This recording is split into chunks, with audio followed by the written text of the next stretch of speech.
કંપનીના મેનેજમેન્ટ સાથે અને સ્ટુડિયોમાં જોડાઈ રહ્યા છે કંપનીના ચેરમેન અને एमडी भरत ओबरॉय, साथ ही company whole time director Pradeep Gupta. Pradeep sir, स्वागत है आपका सीएनबीसी बाजार पर। Thank you for connecting. और सर, शुरुआत करेंगे आईपीओ और फंड प्रोसीड के ऊपर, पर ओवरऑल कंपनी के बारे में सबसे पहले हम जानेंगे जो इन्वेस्टर्स आईपीओ के थ्रू कंपनी के साथ जुड़ रहे हैं। बिल्कुल जी। तो हमारे दो सेगमेंट हैं। एक डीजल जनरेटिंग सेट का है, जहाँ हम कमिंस के इंजन इस्तेमाल करते हैं। तो ये 7.5 केवीए से लेके 3750 तक है, ये जो इनके जो मॉडल हैं। दूसरा है हुंडई का, जो 4000 से लेके 10,000 केवीए तक होता है। तो छोटे से छोटे घर के लिए से लेके से बड़े डेटा सेंटर के लिए कमिंस का जनरेटर इस्तेमाल करते हैं हम। तो आप जो भी सेगमेंट ले लीजिए इंडिया में, हम लोग उधर प्रेजेंट है फॉर 100%। दूसरा बिजनेस है हमारा विंड का मॉडल है, जहाँ हमारे पास अभी 330 मेगावाट चल रहा है। ज़्यादातर गुजरात में ही चल रहे हैं ये। तो ये दूसरा हो गया हमारा विंड का मॉडल। एज फार एज वो जो प्रोसीड्स के बारे में आपने अभी बताया, उसमें 700 करोड़ और 400 करोड़ है। OFS 400 है। 700 में से 550 जाएगा, हमारा डेट रिपेमेंट हो जाएगा। तो वो जो हमारा इंटरेस्ट है वो अभी निकल जाएगा कम्प्लीटली, तो फ्रेश स्टार्ट हो जाएगा। और 150 will be for corporate use के लिए होगा। जी सर, एक आईपीओ का कोर ऑब्जेक्टिव जो है वो भी आपसे समझना चाहेंगे, लाइक डी लेवरेजिंग हो गया, कैपेसिटी एक्सपेंशन या फिर एंटरिंग न्यू सेगमेंट्स, वो ऑब्जेक्टिव क्या रहा कंपनी के लिए? इसमें हमने सिर्फ अभी डेट का रिपेमेंट का किया है। ऑब्जेक्टिव्स विंड को बढ़ाना है, वो बात पक्की है। हमने ऑलरेडी विंड का एक्सपेंशन का हमारे पास पोर्टफोलियो है, काम चल रहा है उसके ऊपर। 50 के ऊपर काम चल रहा है, 100 हमने जीता है। तो इसके लिए अलग से डेट लिया जाएगा 1-1.5 साल के बाद। लेकिन अभी जनसेट एक्सपेंशन के लिए तो कोई फंड की रिक्वायरमेंट नहीं है। Right sir. प्रदीप सर, अभी बिजनेस और ग्रोथ स्ट्रेटजी के ऊपर सबसे पहले आना चाहूँगी। जो company is known in the genset and power solution space, तो ये डिमांड कैसे इवॉल्व होती है आप देख रहे हैं कंपनी के लिए, specially given the rising renewable adoption, उसके ऊपर क्या व्यू रहेगा? देखिए, अभी पूरा कंट्री के अंदर एनर्जी सिक्योरिटी के ऊपर बात चल रही है। तो एनर्जी सिक्योरिटी के लिए रिन्यूएबल पावर का ही मेन फोकस पूरी कंट्री का है। तो गवर्नमेंट ऑफ इंडिया ने 500 गीगावाट का टारगेट कंट्री के लिए रखा है। तो 500 गीगावाट में सोलर और विंड का मेन फोकस कंट्री के अंदर है। तो आज की डेट में हमारे पास 331 मेगावाट ऑपरेशनल एसेट्स है विंड पावर के अंदर, और 50 मेगावाट हमारा अंडर कंस्ट्रक्शन है। तो 380 मेगावाट का क्लियर विजिबिलिटी है जो पावरिका की बैलेंस शीट के ऊपर हो जाएगा। इसके अलावा हम लोगों ने 100 मेगावाट का भी GUVNL का बिड विन किया है, जो अंडर कंस्ट्रक्शन अभी स्टार्ट हो जाएगा। इसके अलावा 250 मेगावाट का हमारा RHP के अंदर पाइपलाइन है, जो नियर फ्यूचर के अंदर हम लोग उसको डेवलप करेंगे। दूसरा वर्टिकल हमारा BOP का वर्टिकल है, जो वर्टिकल के अंदर हम लोग पूरा का पूरा पार्क डेवलप करते हैं। उस पार्क के अंदर से हम लोग जितना हमें IPP में रखना होता है हम अपनी बैलेंस शीट में रखते हैं, और जितना हम दूसरे IPP के लिए end to end solution provide करते हैं। एंड टू एंड के अंदर हमारा पूरा BOP का right from land, right of way, wind mast, micro setting, foundation बनाना, सब स्टेशन बनाना, 33 kV ट्रांसमिशन लाइन बनाना। तो सिर्फ मशीनरी के अलावा बाकी पूरा BOP का काम भी हम लोग करते हैं, एंड टू एंड सॉल्यूशन। तो वो दूसरे प्रोजेक्ट्स के अंदर हम लोगों का करीब 400-450 मेगावाट का EPC का कॉन्ट्रैक्ट हमारे पास है। तो ये 2 वर्टिकल हमारे विंड के अंदर है। इसके अलावा एक G वर्नोवा जो US की कंपनी है, उस कंपनी ने भी हमारे साथ में एक 2000 मेगावाट का पाइपलाइन डेवलप करने का करार किया है, जिसमें उन्होंने हमारी एक सब्सिडरी कंपनी में 49% इक्विटी इन्वेस्ट की है, जिसमें पावरिका 51% है और G वर्नोवा 49% इन्वेस्ट किया है। और उसके साथ हम लोग पूरा का पूरा एक 2000 मेगावाट का एक पार्क बड़ा बनाएंगे, और फिर उसके बाद IPP कस्टमर को डेवलप करने के बाद प्रोजेक्ट सेल करेंगे, जिसमें G वर्नोवा की मशीन एक्सक्लूसिविटी रहेगा और पावरिका का BOP एक्सक्लूसिविटी रहेगा। तो ये काफ़ी बड़ा हमारा एक बिजनेस स्केल अप हो जाएगा, IPP का भी और EPC का भी नियर फ्यूचर के अंदर। तो वो हमने एक RHP के अंदर डिस्कस करके स्केल अप करने के लिए प्लान बेसिकली किया है। तो विंड के अंदर हमारा एक अच्छा ग्रोथ प्लान बेसिकली है जो हमने इस आईपीओ के जरिए लिया है। जी सर, विंड के ऊपर एक थोड़ा डिटेल जानना चाहेंगे। जियोग्राफी फ्रंट पर अगर स्ट्रॉन्ग फुटप्रिंट जो है गुजरात में भी काफ़ी है, अगर विंड प्रोजेक्ट्स की बात करें तो वो थोड़ा डिटेल अगर शेयर कर सके, कहाँ कहाँ पर है, क्या प्लान है उसके लिए? तो 2008 से हमने विंड पावर प्रोजेक्ट्स पे काम करना शुरू किया था। सबसे पहले डेप्रिसिएशन मॉडल पे काम करना शुरू किया था कि कंपनी को कैसे टैक्स फ्री किया जाए। तो गवर्नमेंट ऑफ इंडिया की काफ़ी अच्छी पॉलिसीज थी जिसमें टैक्स शेल्टर था, एटीआई बेनिफिट था, एक्सेलरेटेड डेप्रिसिएशन था कि जो भी आप विंड के एसेट लगाओगे उसके अंदर आपको टैक्स का बेनिफिट मिलेगा, जो भी जनरेशन आप करोगे विंड की इनकम को उसको टैक्स बेनिफिट था।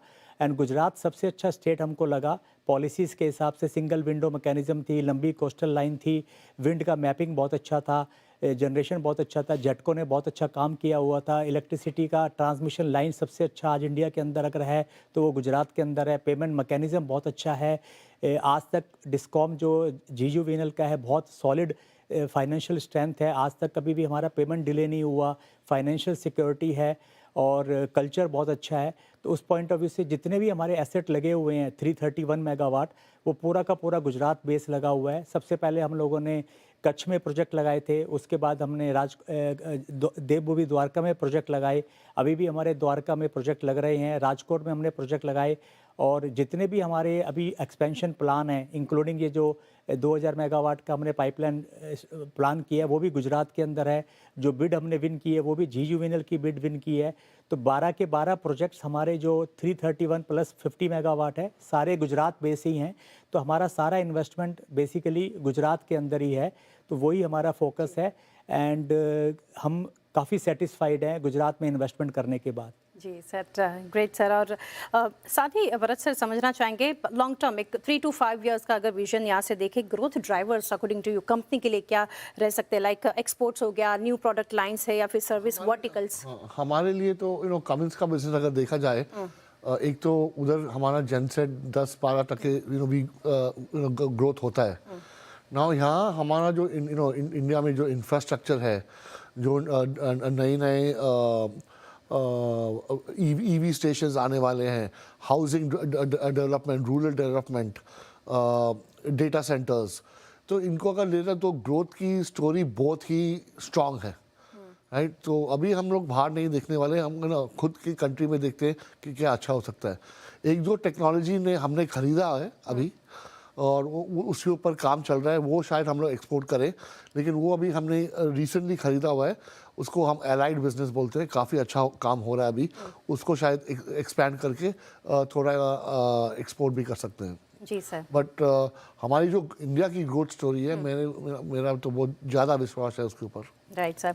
सर, अब इंडस्ट्री और कंपटीशन के फ्रंट पर अभी कुछ पॉइंट्स मैं जानना चाहूँगी। ये जो शिफ्ट है टुवर्ड्स क्लीनर एनर्जी कैसे इम्पैक्ट कर रहा है ट्रेडिशनल डीजल जेनसेट बिजनेस को? बहुत अच्छा क्वेश्चन है ये।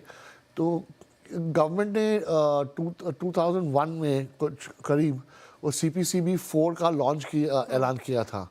तब से इंजन मैन्युफैक्चर लोगों ने अपना काम चालू कर दिया एमिशन CPCB 2 को लेके उसको 4 तक जाने को।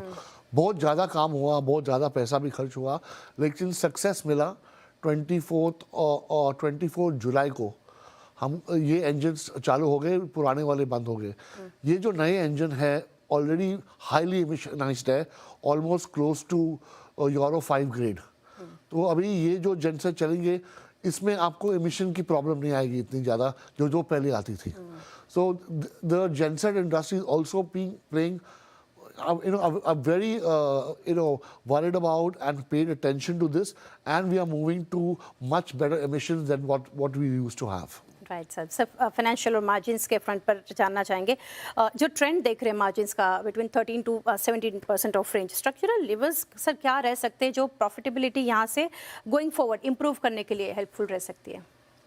देखिए, अगर 23 से 26 की बात करते हैं, हम पिछले 3 साल की बात करते हैं, तो 24 के अंदर हम लोगों ने एक तमिलनाडु के अंदर हमारे कुछ 25-26 मेगावाट के एसेट्स थे, वो हमने एक स्ट्रैटेजिकली एक सेल किया था एसेट्स को, because normal power purchase agreement को ब्रेक करके हमारे को अपॉर्चुनिटी मिला था, जिसमें हमको पावर परचेज एग्रीमेंट ब्रेक करके कैप्टिव कस्टमर को जो 6-7 रुपये वाले कस्टमर थे उनको पावर मतलब एसेट बेचने की एक अपॉर्चुनिटी मिला था। तो उसमें कंपनी को एक वन टाइम अदर इनकम में एक 80-90 करोड़ का कैपिटल गेन आया था। तो वो हमको एक अपॉर्चुनिटी 24 में मिला, तो वो एक अदर इनकम का गेन मिला था, जिससे एक प्रॉफिटेबिलिटी शूट अप किया था 2024 के अंदर। एंड 23-24 के अंदर CPCB 2 की प्री बाइंग हुआ था और CPCB 4 का एग्जीक्यूशन इम्प्लीमेंटेशन हुआ था। तो 23-24-25 में थोड़ा फ्लैट रहा था, प्लस कैपेसिटी एक्सपेंशन जो हमारा विंड पावर का था वो अभी 26 के अंदर हमारा कंप्लीशन हुआ है। तो 100 मेगावाट में से 50 मेगावाट प्रोजेक्ट कंप्लीशन हमारा 50 मेगावाट का भी 2026 में कंप्लीट हुआ है और 50 मेगावाट हमारा अभी जून जुलाई के अंदर या अगस्त के अंदर कंप्लीट होगा। तो जो भी हमने विंड के प्रोजेक्ट्स WIP में थे वो इस साल में कंप्लीट हुए, तो उसका जो पूरा top line and bottom line जो अभी आएगा वो इस साल से शुरू होगा।